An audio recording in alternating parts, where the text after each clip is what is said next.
हाँ जी सर, तो अपन क्या कर रहे थे सर, हमको प्रॉपर्टीज ऑफ स्टैंडर्ड डेविएशन देखना था। तो फटाक से बिना किसी टाइम को वेस्ट किए अपन देखते हैं। सर एक आपको ना छोटा सा रिकॉल कराओ, मेरे को पढ़ाऊँ उसके पहले। चलो आपको टेस्ट करते हैं। आपका मीन, मीडियन एंड मोड, जो आपके मेजर ऑफ सेंट्रल टेंडेंसी है, ये अफेक्ट होते हैं किससे? ऑप्शन है स्केल, ओरिजिन, बोथ, नन। बताओ, एमसीक्यू है और आपको टिक करना है। अगर आपका जवाब है स्केल तो आपका जवाब गलत है। अगर आपका जवाब है ओरिजिन तो आपका जवाब गलत है। अगर आपका जवाब है बोथ तो आपका जवाब है सही। ठीक है, क्योंकि मीन मीडियन मोड स्केल से भी अफेक्ट होते हैं और आपका ओरिजिन से भी। कैसे? अगर y equal to A plus B X है तो मैं यहाँ पे x की जगह मीन मीडियन मोड भी रख दूंगा तो y का मीन मीडियन मोड निकल आएगा पूरा इस फॉर्मूले में। तो एक तो आपका ओरिजिन से भी इफेक्ट हो रहा है, एक स्केल से भी इफेक्ट हो रहा है। सिमिलरली रेंज के केस में और मीन डिवीजन के केस में मैंने एक चीज बताई थी, ये दोनों इफेक्ट होते हैं किससे? स्केल से। सर क्या है ओरिजिन से इफेक्ट होते हैं क्या? नहीं, ओरिजिन से इफेक्ट नहीं होते, केवल स्केल से इफेक्ट होते हैं। ठीक है, कैसे? तो y का अगर मेरे को रेंज निकालना है या मीन डेविएशन निकालना है तो वो क्या होता था? Mod of b into x का रेंज या फिर मीन डेविएशन। ठीक है, a प्लस नहीं करता था यहाँ पे क्योंकि ओरिजिन से इफेक्ट ही नहीं हो रहा है ये वाला, तो a प्लस करता ही नहीं था मैं। ठीक है, ये तो करता है तो इसको इसमें रहने देते हैं। ठीक है, similarly similarly similarly similarly similarly similarly standard deviation किससे इफेक्ट होगा? सर ओनली स्केल से होगा। ये इसीलिए मैं आपको हाईलाइट करके कंपेयर करके बता रहा हूँ।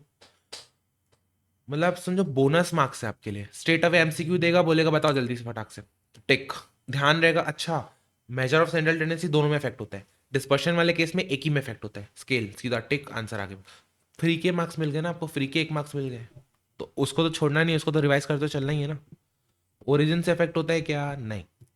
तो ये इसकी प्रॉपर्टी है basically, y of standard division equals to mod of b into X of standard division.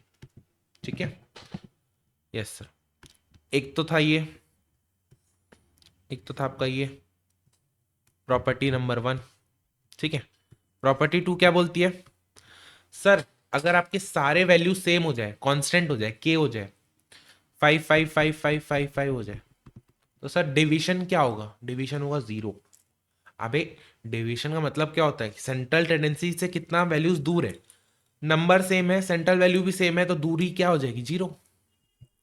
एकदम वो नहीं हुआ लॉजिकल? देखो, all observation are constant then standard division is 0।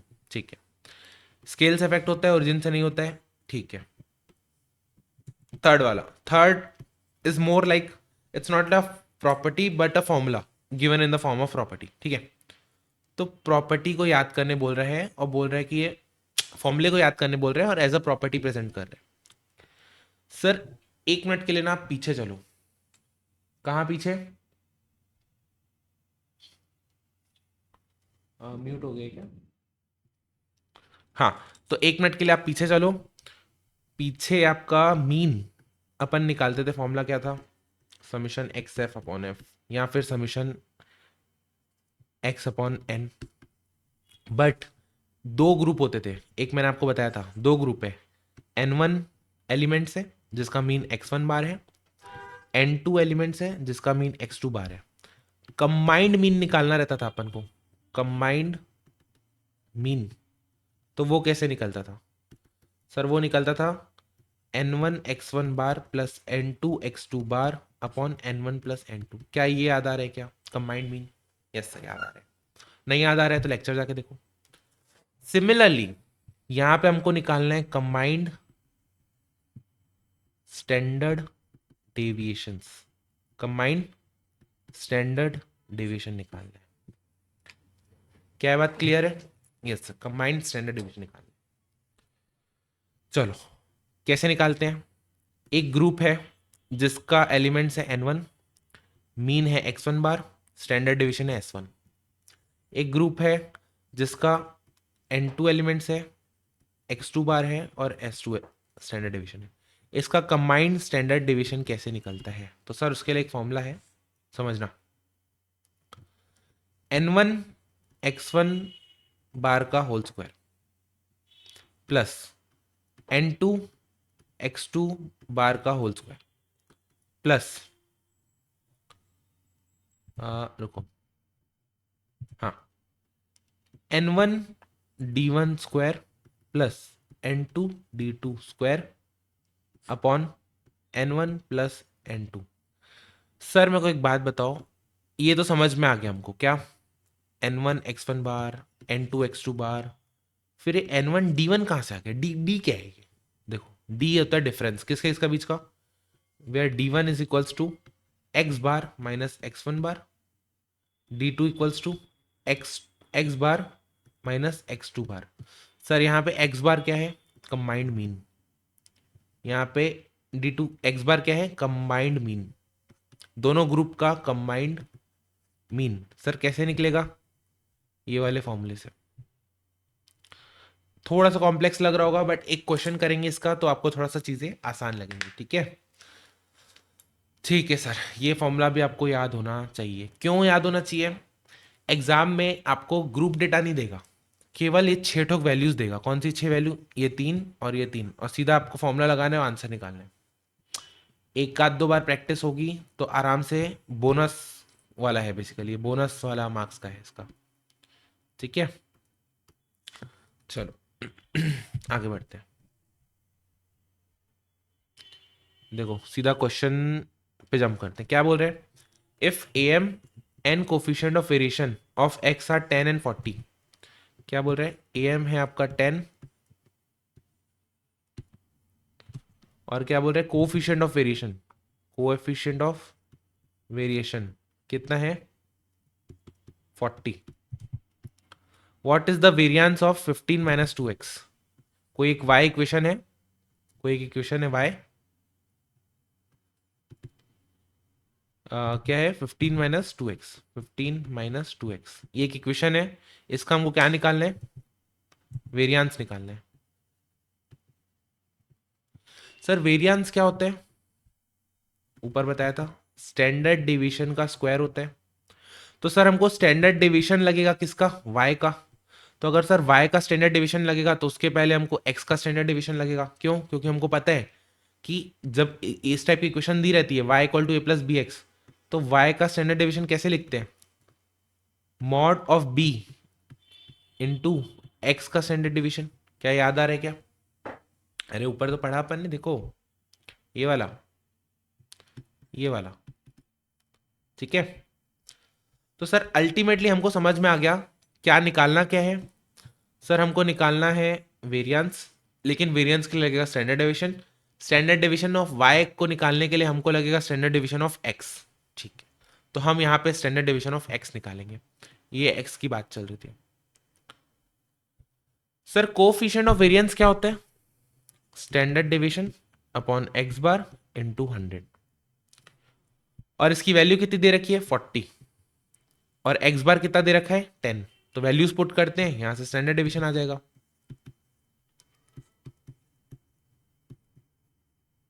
10 से 10 गया, ये 10 से ये 10 गया, तो स्टैंडर्ड डिवीजन की वैल्यू क्या आ गई?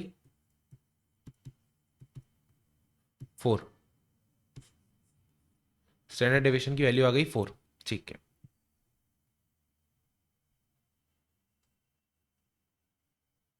स्टैंडर्ड डिवीजन की वैल्यू आ गई आपकी 4, ठीक है? अब किसका स्टैंडर्ड डिवीजन है? एक्स का। तो similarly standard division of y क्या हो जाएगा?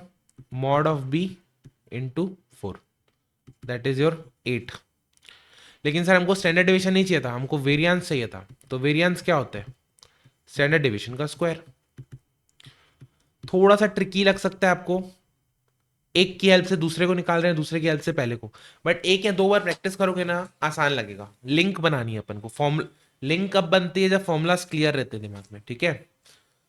यार एक ना आपको छोटी सी बात डिस्कस करता हूँ, कभी भी कोई भी फॉर्मूला आपको या कोई भी क्वेश्चन नहीं बन रहा है तो डिसहार्टन नहीं होना है, ठीक है? हमको नेगेटिव नहीं होना है, उस चीज़ को ऐसे नहीं देखना है कि यार नहीं बन रहा है। अरे यार आपको नहीं बन रहा है तभी तो आप पढ़ रहे हो, और आपको अब आइडेंटिफाई हो गया ना ये चीज़ नहीं बन रही है, प्रैक्टिस करो, भिड़ जाओ इसके ऊपर। नेक्स्ट टाइम तक ये चीज़ अगर आए तो ये आपको बननी चाहिए। अभी नहीं बनी, it is fine, it is normal. Next time नहीं बन रही है तो कहीं ना कहीं दिक्कत है, ठीक है। तो आप अभी अपने आप को इतना प्रिपेयर कर लो कि नेक्स्ट टाइम सेम चीज़ आती है तो आप प्रिपेयर रहो उस चीज़ के लिए, ठीक है। Yes sir. चलो अगला देखें। यार बहुत अच्छा एग्जाम्पल है, बहुत ज़्यादा अच्छा एग्जाम्पल है।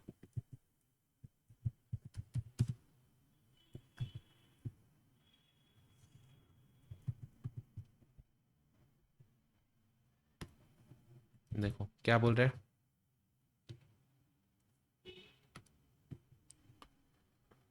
Compute the standard division of 95682। Sir 95682 का स्टैंडर्ड डिवीजन कैसे निकालते हैं सर? ऊपर तो निकाला था अपन ने, ये देखो कहाँ गया, 95682, यही वाले लेटर्स है, रीअरेंज करे गए हैं बेसिकली। 95682, इसका स्टैंडर्ड डिवीजन निकालना है, तो इसका स्टैंडर्ड डिवीजन तो अपन ने निकाल लिया था, क्या था 2.45। इसका स्टैंडर्ड डिवीजन हमने निकाल लिया था, क्या था आपका 2.45। ठीक है, तो पहला पार्ट तो अपन ने निकाल लिया, कितना था 2.45। अब अगला पार्ट क्वेश्चन का, without any more computation, calculate मत करना, एक एक को कैलकुलेट मत करना फॉर्मूला लगा के, डायरेक्टली शॉर्टकट अप्लाई करना और ऑब्टेन करना standard division of this sample one. तो अपन पहले ना सैंपल वन की बात करते हैं। देखो सैंपल वन को अगर आप इससे कंपेयर करो, किससे, ये वाले डेटा से, तो ऐसा नहीं लग रहा 9 को -1 कर दिया, 5 को -5 कर दिया, 10 को -2, कॉमन क्या, ऐसा क्या लग रहा है कि क्या किया गया होगा इस डेटा में ताकि ये नया डेटा आ गया? सर मेरे को तो लग रहा है कि 10 से ना माइनस करते गए हैं इसको। देखो अपना डेटा क्या था, 95862, सब में से ना माइनस माइनस 10 करते जाओ, तो क्या आएगा, -1, -5, -2, -4, -8, और यही डेटा दिया हुआ है यहाँ पे। देखो क्या चीज़ क्लियर हुई? तो कुल मिला के एक नया वैल्यूज निकाल रहे हैं जिसको अपन y बोलेंगे, और y कैसे निकाल रहे हैं, 10 - x से। अगर ये अपना x हो गया, ये अपना x हो गया, तो y कैसे निकल रहा है, 10 - x। तो हमारी इक्वेशन क्या हो गई ये? अब मेरे को एक बात बताओ, इक्वेशन जब बन गई तो standard division of y equals to mod of b into standard division of x, क्या ये मैं बोल सकता हूँ कि नहीं, प्रॉपर्टी थी कि नहीं? हाँ सर प्रॉपर्टी थी। तो स्टैंडर्ड डिवीजन इसका -1 का मॉड क्या हो जाएगा, 1। तो standard division of x that is 2.45, तो y का स्टैंडर्ड डिवीजन क्या हो जाएगा, ये भी 2.45। क्या ये चीज क्लियर हुई क्या? चलो एक और एग्जांपल देखते हैं। एक और एग्जांपल देखते हैं।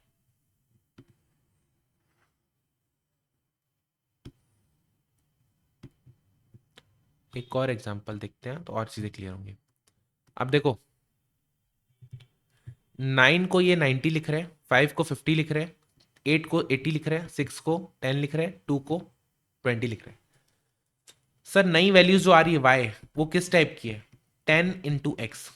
एक एक वैल्यू को 10 से मल्टीप्लाई कर रहे हैं, एक एक वैल्यू को 10 से मल्टीप्लाई कर रहे हैं, तो इक्वेशन क्या बन गई, y इक्वल टू 10x।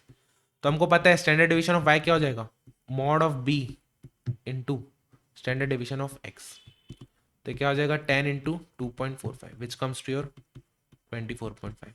आ गया, कितना आसान था, सिर्फ ये चीज आइडेंटिफाई करनी थी कि इक्वेशन किस टाइप की बन रही है, ठीक है। Yes sir. चलो अगला देखिए पार्ट, अगला पार्ट देखते हैं क्या बोल रहे हैं। 9 को 23, 5 को 15, डायरेक्टली इक्वेशन बन रही है क्या?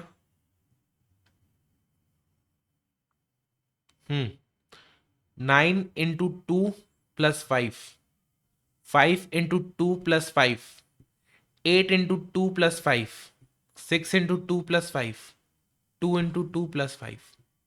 इक्वेशन क्या बन गई, 5 + 2x। x को ट्वाइस से मल्टीप्लाई कर रहे हैं और फिर 5 ऐड कर रहे हैं, तो हमारी इक्वेशन बन गई। तो इसकी हेल्प से अपन क्या बोल सकते हैं, स्टैंडर्ड डेविएशन ऑफ y क्या हो जाएगा, mod of b into standard deviation of x। Sir ये तो पता है ना, x के आगे वाले को b बोलते हैं, ठीक है, बस आंसर आ जाएगा 2 into 2.45, that is your 4.90। Check कर ले आंसर वही है कि नहीं। देखो ये तो सेम वैसे ही कैलकुलेट किया जैसे पहले अपन ने निकाला था, √6। पहला आंसर 2.45, सेकेंड 24.5, थर्ड 4.9। कूल, ठीक है, हाँ सर ठीक है। देखो अगला क्वेश्चन देखो।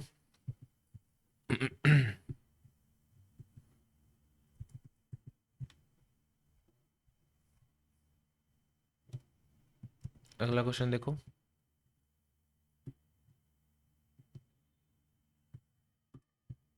क्या बोल रहे हैं, for a group of 60 boys, boys कितने हैं 60, n1, the mean and standard division x1 bar s1, the same figure for a group of 40 girls n2, 55 क्या है मीन है आपका x2 बार, और ये क्या है s2।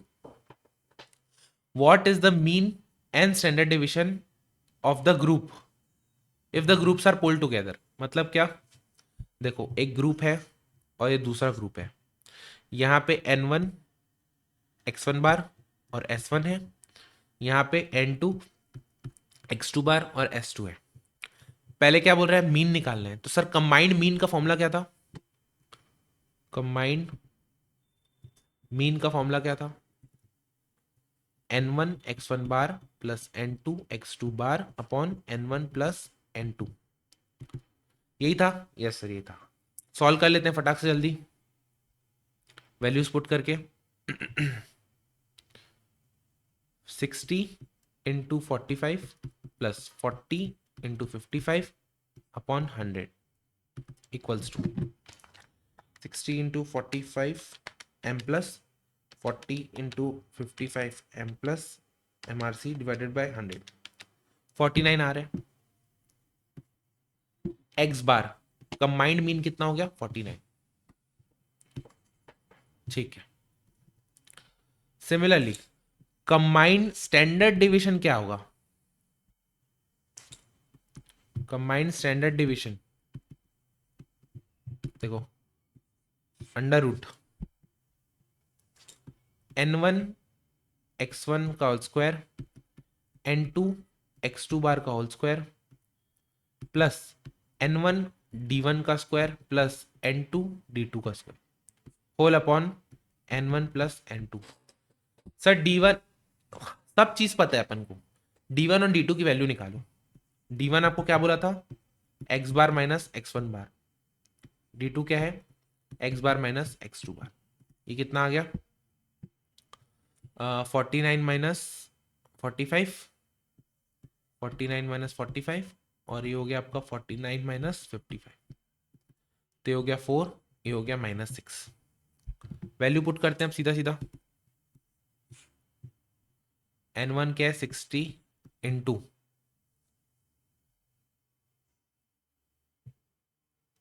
एक चीज गड़बड़ की क्या मैंने, रुको फॉर्मूला लिखने में, ये s1 स्क्वायर है ना, एक चीज मैंने ना शायद यहाँ पे गड़बड़ बताई आपको। देखो ये जो फॉर्मूला है ना, ये क्या है n1 s1 square n2 s2 square, yes n1 s1 square plus n2 s2 square plus n1 d1 square plus n2 d2 square, ठीक है। तभी मैं बोलूँ कुछ गड़बड़ लग रहा है मेरे को, n1 s1 square n2 s2 square. s1 क्या है आपका, s1 की वैल्यू क्या थी देखो 2, तो 2 का स्क्वायर 4 प्लस n2 s2 क्या था 3, 3 का square 9 plus n1 into d1 क्या है 4, 4 का स्क्वायर 4 ही है ना, हाँ 4 का square 16 plus 40 into 36 whole divided by 100, तो इसकी वैल्यू क्या आ जाएगी 240 plus 360 plus 960 plus 721440 divided by 100। I hope यही होनी चाहिए। फिर भी देख लेते हैं। 60 into 4 m plus 40 into 9 m plus 60 into 16 m plus 14 नहीं 40 इंटू 36 एम प्लस और आपका M R C 3000 divided by 100 that is your root 30 which comes to your 5.48 approximately. देखो आया क्या आंसर उसका 5.48। यस 5.48। सर ये तो इतना शॉर्ट में लिख दिया। अरे तो अपन भी शॉर्ट में लिख सकते हैं बट समझने कुछ नहीं है। स्टेप तो लिखेंगे ना, आपको तो समझाना पड़ेगा ना मेरे को, इसलिए कोई हार्ड नहीं है। एक या दो बार की प्रैक्टिस की जरूरत है। उसके बाद भी नहीं समझ में आए तो I am here, feel free to come to me. ठीक है, आपसे एक रिक्वेस्ट है, ये वाला जो क्वेश्चन है ना, इसको रोको, खुद से ट्राई करो सॉल्व करने का, फिर वापस आओ मेरे पास और चेक करो। ठीक है सर, आप नहीं कराओगे क्या? मैं तो कराऊंगा, मैं तो करा ही रहा हूं। बट आपकी प्रैक्टिस कैसे होगी? कहाँ आपको समझ में आएगा कि आप कहाँ अटक रहे हो? ठीक है, जस्ट सेकेंड ना।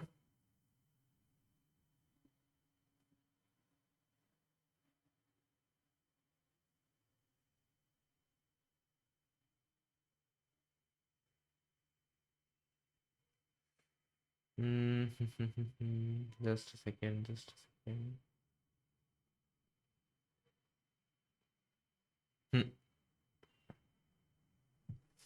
चलो, क्या बोल रहे हैं? मीन निकालना है, एक्स बार निकालना है और स्टैंडर्ड डेविएशन निकालना है। किसका किसका? Salaries of two factories provided below. Factory A, number of employees यानी फ्रीक्वेंसी, मीन सैलरी यानी एक्स आई, और स्टैंडर्ड डेविएशन यानी एस वन। या फिर ऐसा बोल सकते हो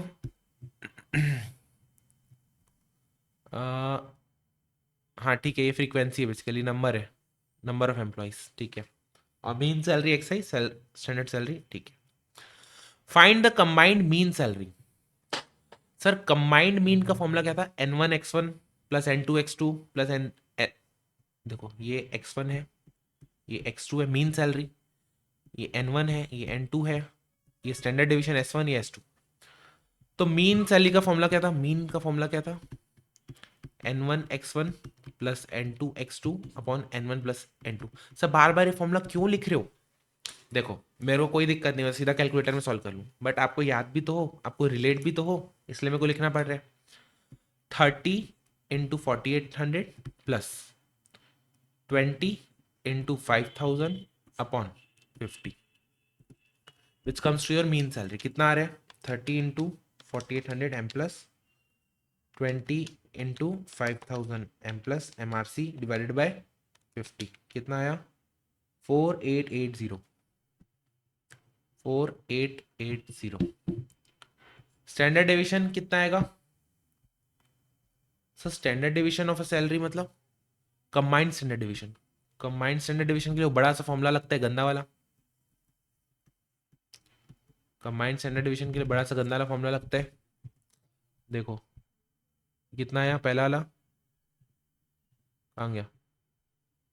अरे नहीं, 4880। ये देखो, अब इसने डायरेक्टली लिख दिया, इसने कहीं लिखा ही नहीं है, डायरेक्टली इसने मेंशन कर, ये रहा।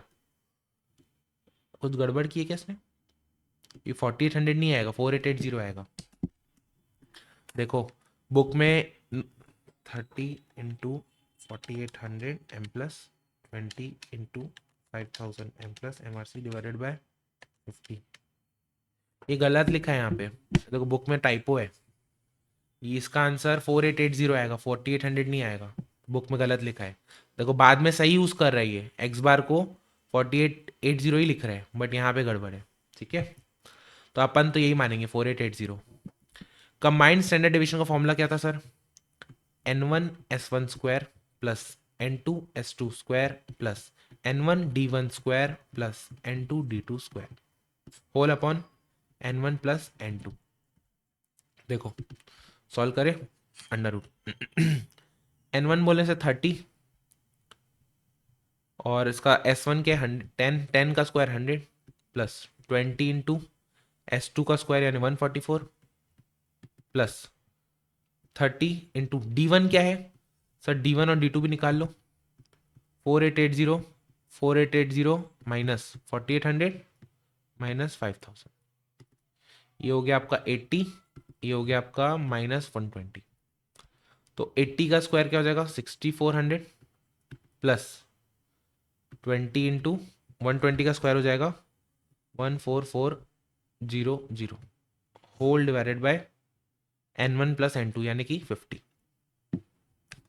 कैलकुलेटर से सॉल्व करते हैं। 3000 m plus 20 into 140 3000 m plus 20 into 144 m plus 30 into 6400 m plus 20 into 1440 m plus MRC divided by 50 का रूट, ये आ रहा है आपका 67.33 अराउंड आ रहा है।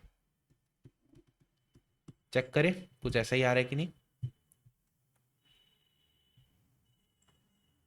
क्या चीज़ पे गड़बड़ी हुई। देखो 30 इंटू 10 स्क्वायर, अच्छा हाँ नहीं सही तो है। 20 इंटू 144 सही है, 30 इंटू 6400 सही है, और 20 इंटू 14400 का, रुको इसको इसी को उठा लेते हैं ना, एक बार चेक कर लेते हैं, हो सकता है टाइपो हो, क्योंकि बुक्स में होते हैं बहुत जगह टाइपो होते हैं, या हो सकता है हमारा ही गलती हो। भाई ये और ये तो अपन ने सेम लिखा है ना, देखो इसको, अरे ये क्या हो गया,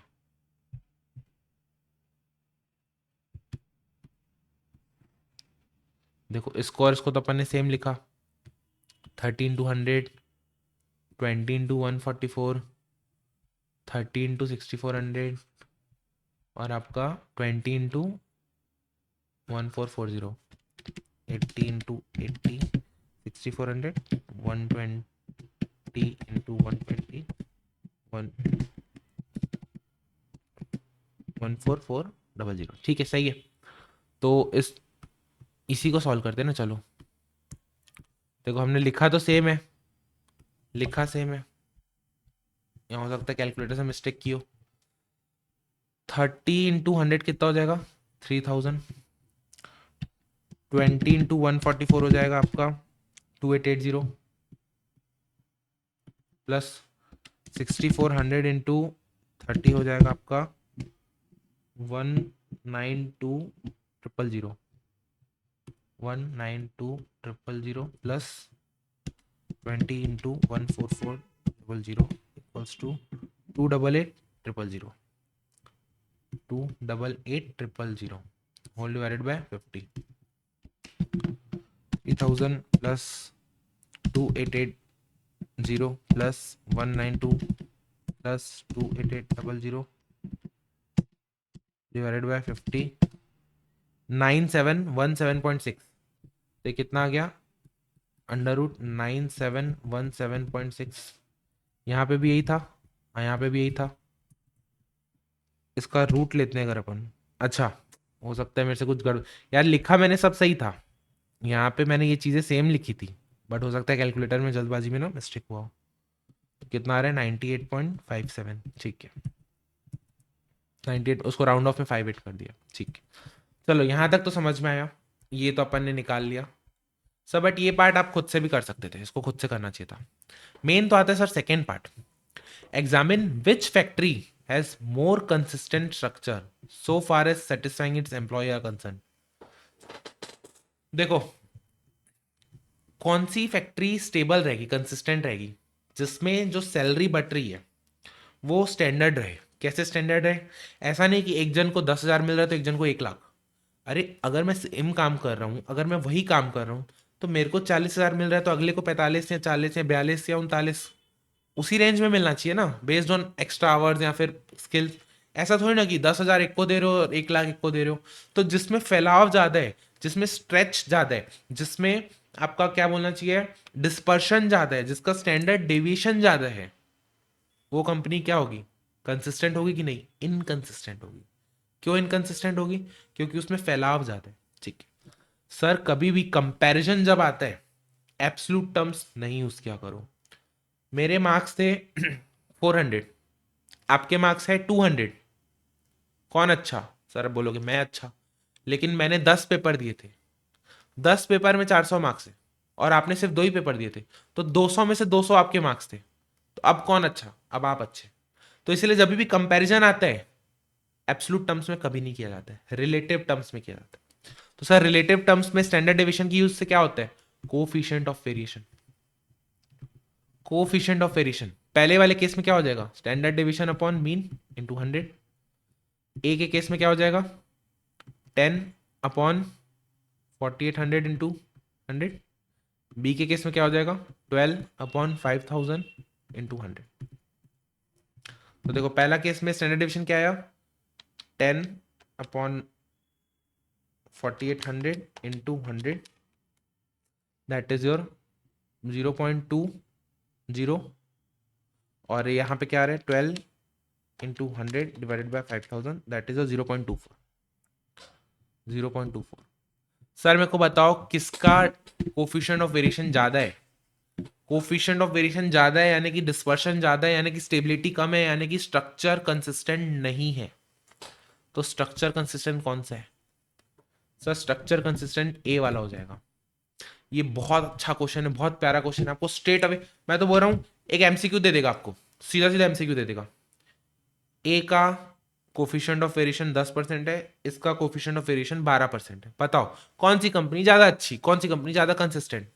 तो आप बोलोगे जिसका वेरिएशन कम है, जिसका डिस्पर्शन कम है, वो कंसिस्टेंट है, वो ज्यादा अच्छी है। ठीक है, देखो क्या बोल रहे हैं, we would say factory A is more consistent if जो वेरिएशन है ए का कम है, otherwise factory B would be more consistent. ठीक है, तो कंक्लूजन क्या हुआ, factory A is more consistent. ठीक है, चलो एक क्वेश्चन लास्ट बचा, इसको मैं एक सेपरेट लेक्चर बना के दूंगा, इसका सेपरेट वीडियो बना के दूंगा 5-10 मिनट का। ठीक है, नेक्स्ट अपना स्टार्ट करेंगे क्वार्टाइल डिवीजन नेक्स्ट लेक्चर में। अभी इसको यहीं रोकते हैं, मिलते हैं नेक्स्ट क्लास में। तब तक के लिए क्या है सर, मैथ्स जल्दी बताओ, आसान है। Yes sir, bye bye, take care, see या।